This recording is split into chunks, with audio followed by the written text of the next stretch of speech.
తిరుమలలో మరోసారి రాజకీయ వ్యాఖ్యలు వివాదానికి దారితీసేలాగా మారాయి. వైసీపీ అధినేత మాజీ ముఖ్యమంత్రి వైఎస్ జగన్మోహన్ రెడ్డి మేనమామ, వైసీపీ మాజీ ఎమ్మెల్యే రవీంద్రనాథ్ రెడ్డి ఆదివారం ఉదయం శ్రీవారిని దర్శించుకున్నారు.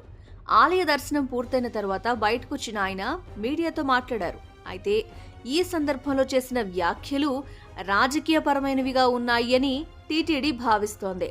తిరుమల శ్రీవారి ఆలయ ప్రాంగణంలో లేదా దర్శనం తర్వాత ఆలయ పరిసరాల్లో రాజకీయ వ్యాఖ్యలు చేయడం నిబంధనలకు విరుద్ధమని టీటీడీ స్పష్టం చేసింది.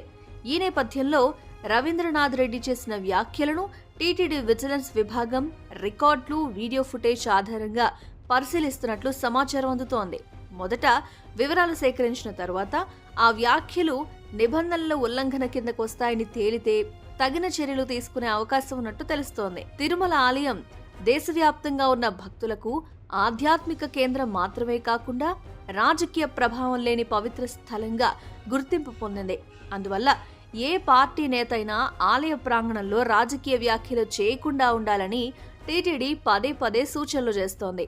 అయితే ఈ సూచనలను కొన్ని సందర్భాల్లో నేతలు పట్టించుకోవడం లేదని, దానిపై టీటీడీ కఠిన వైఖరి అవలంబించాల్సిన పరిస్థితి వస్తోందని అధికారులు చెబుతున్నారు.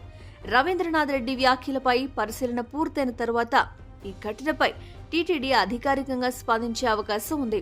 ఈ వ్యవహారం తిరుమలలో రాజకీయ వ్యాఖ్యలపై టీటీడీ తీసుకుపోయే భవిష్యత్ నిర్ణయాలకు ఒక మైలురాయిగా నిలిచే అవకాశం ఉన్నట్టు రాజకీయ వర్గాలు అంచనా వేస్తున్నాయి. ఇలాంటి మరిన్ని విషయాల కోసం ఇప్పుడే ప్రజారథం ఛానల్ను సబ్స్క్రైబ్ చేసుకోండి. Thanks for watching.